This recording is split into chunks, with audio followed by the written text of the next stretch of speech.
Hello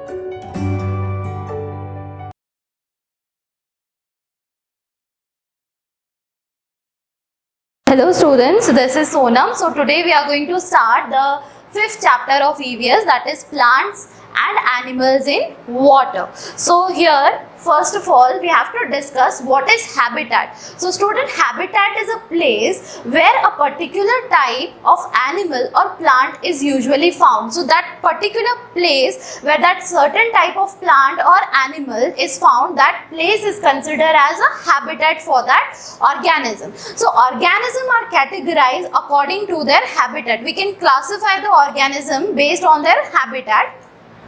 So what are the various classification? The first one is terrestrial organism, then there are aquatic organism, the next is arboreal organism, and the fourth one is aerial organism. So we will go through them one by one.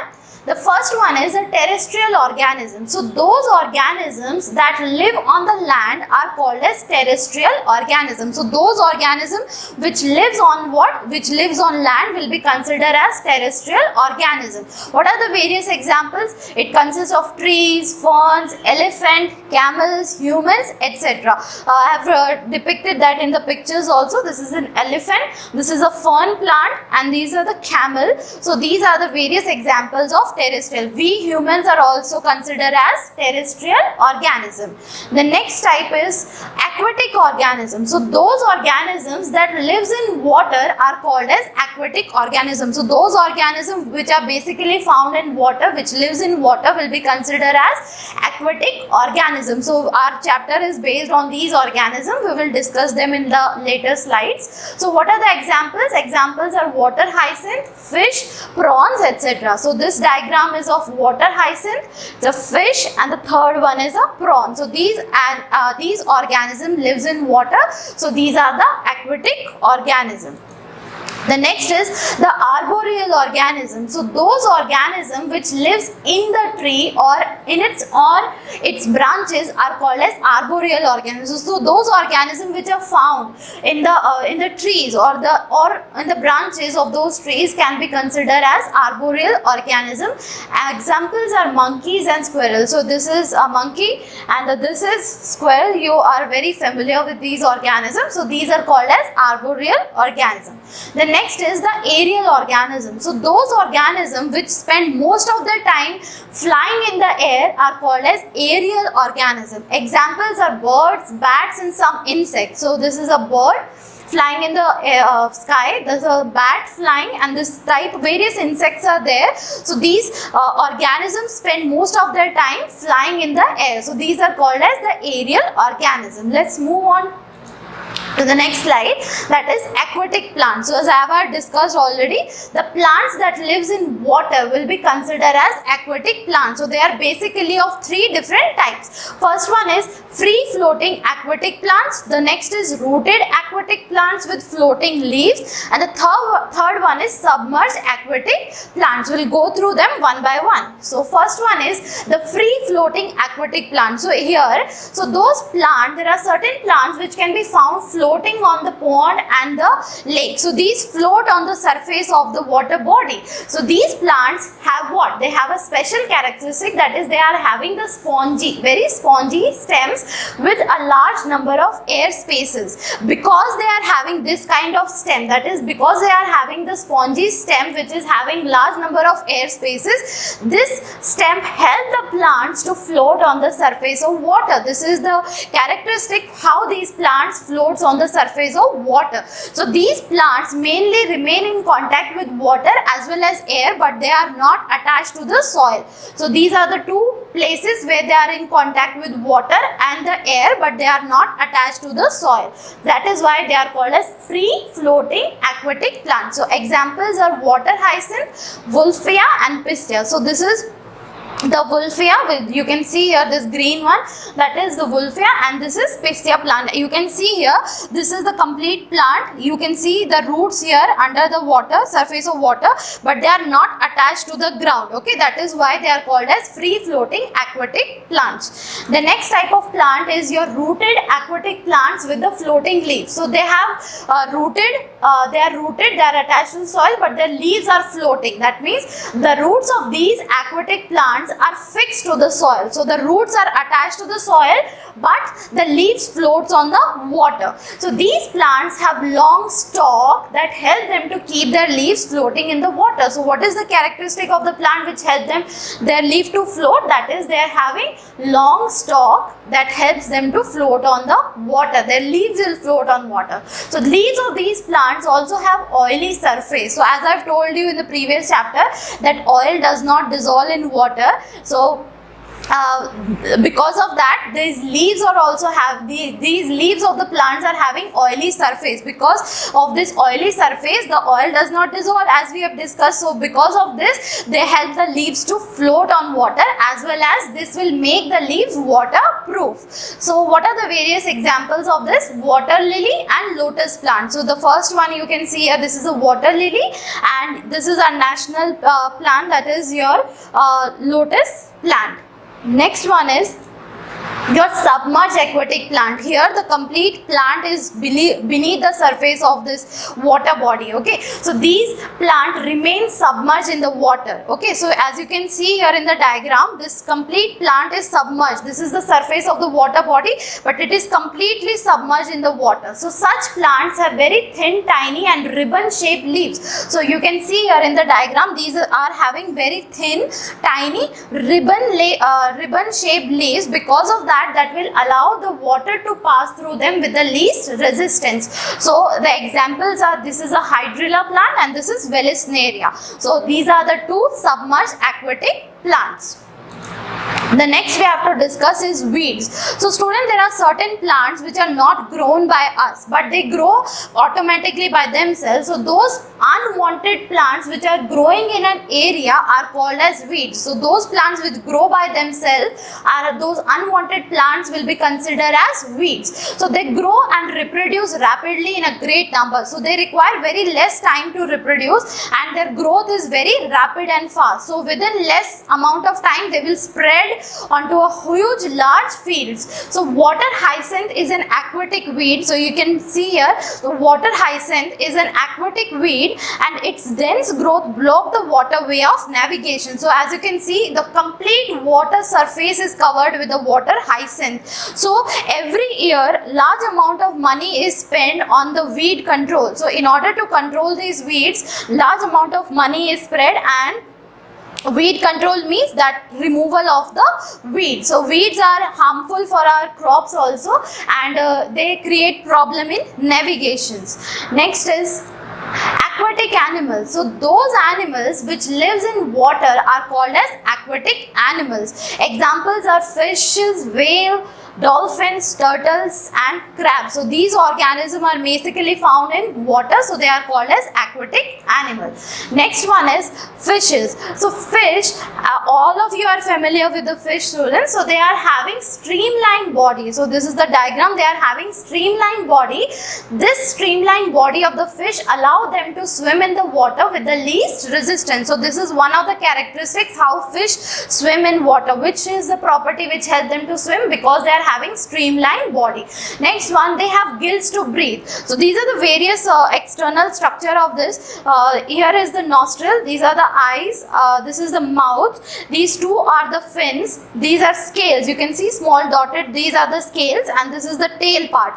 Gills are present over here. So gills are there in the gills are present over here. So gills are capable of taking oxygen from water. In the chapter we have discussed that which gas is dissolved, which gas is found dissolved in the water body. It is oxygen that is going to help these aquatic plants and animals to survive in the water sources. So they are having gills which are capable of taking oxygen from the waters, and they have fins that help them to swim. So these fins are there which are going to help them to swim. So they have two features. Firstly, they are having streamlined body, and secondly they are having fins which help them to swim in water.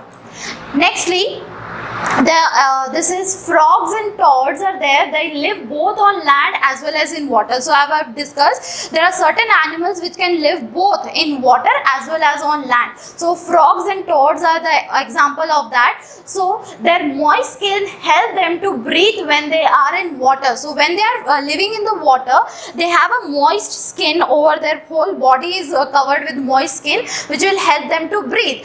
And when they are found on the land, when they lives on the land, they are having lungs, like we humans have lungs to breathe. So similarly they have two mode of respiration. First one is when they live in water, so they breathe with their moist skin. When they live on the land, they breathe through their lungs. Nextly, what help them to swim in water? They are having the webbed feet that help them to swim in water. As you can see here in the diagram, their legs, they are having these webbed feet. They are connected. Okay, there is no space between those feet. They are all connected. So this feature help them to swim in water.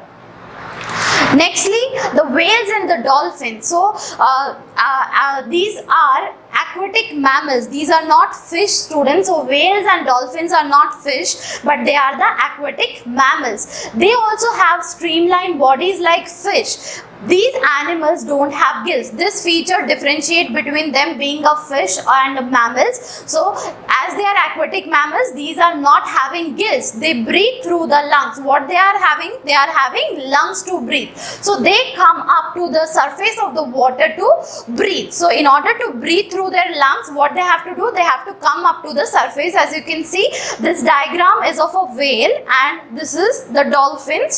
So they have to come to the surface in order to breathe through their lungs. Next is turtles and crabs. So these are having pedal-like flippers. So these are having flippers. These flippers help them to push the water back while they are swimming. In order to swim, they push it back with the help of their flippers. So this is a turtle and this one is a crab. So these are all aquatic animals.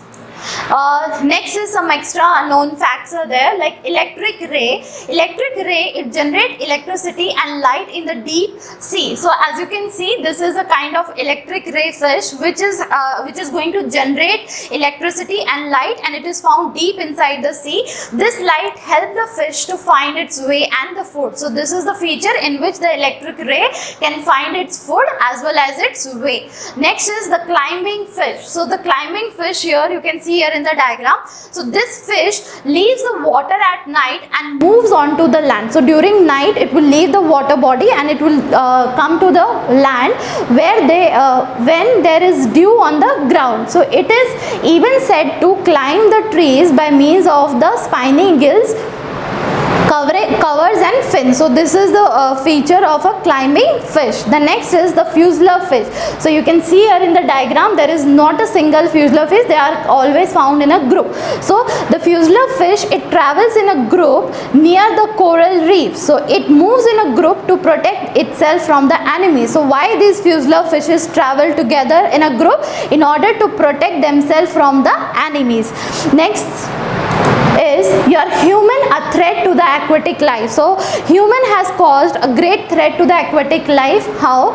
Humans are mainly responsible for making the rivers and seas dirty. So we are responsible for making the rivers, seas, these water sources dirty.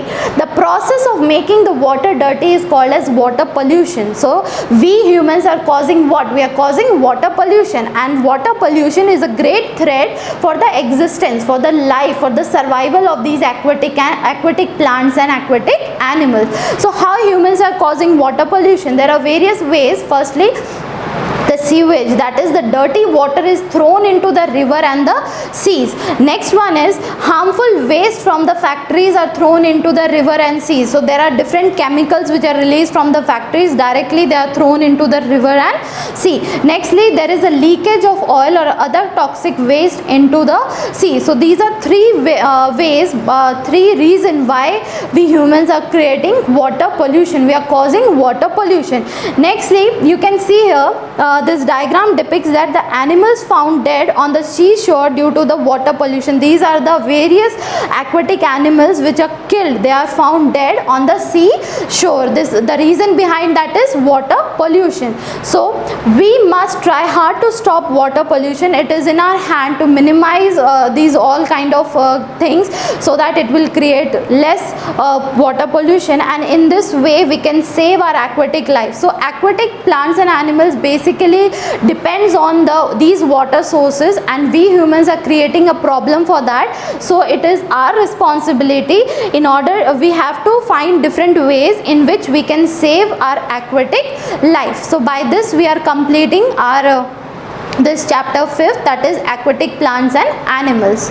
Okay students, so let's move on to the exercise part of chapter 5th.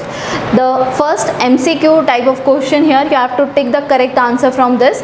The first one is, organisms that live in water are called dash organisms. So we have classified the organism based on their habitat into 4 different types.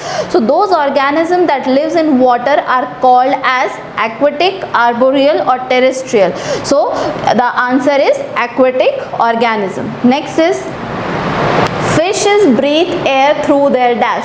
So which of the part of the fish is going to help them to breathe in air? So tracheas, lungs or gills. So I have told you fishes are having gills in order to breathe the oxygen, dissolved oxygen from the water body. Next is fill in the blanks. The place where a plant or an animal lives is called its dash. So where a particular type of plant and animals is living, that place is called as its habitat. Next is, dash is an aquatic animal without the gills.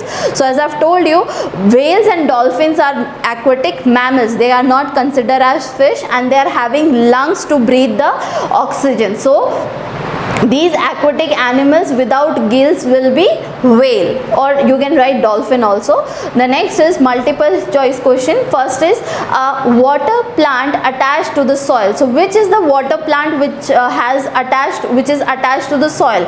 Hydrilla, water hyacinth or water lily? So the plant which is attached to the soil in the water body, that is your water lily. Next is, the frog has dash for swimming in water. So which feature help the frog to swim in water? Gills, webbed feet or legs? So the right answer is webbed feet help the frog to swim in water. Next type of question here we have to study is very short answer question. Firstly, you have to name 2 rooted aquatic plants with floating leaves. So those whose roots are attached to the ground in the water body, but they have floating leaves. The answer is your water lily as well as lotus.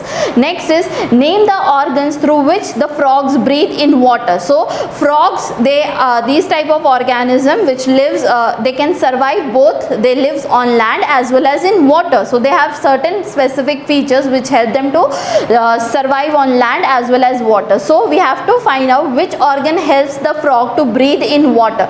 So the answer is, in water the frog breathes through its moist skin. The next is, on the land. So the frogs lives on the land while they are breathing through the lungs. Next is short answer question here.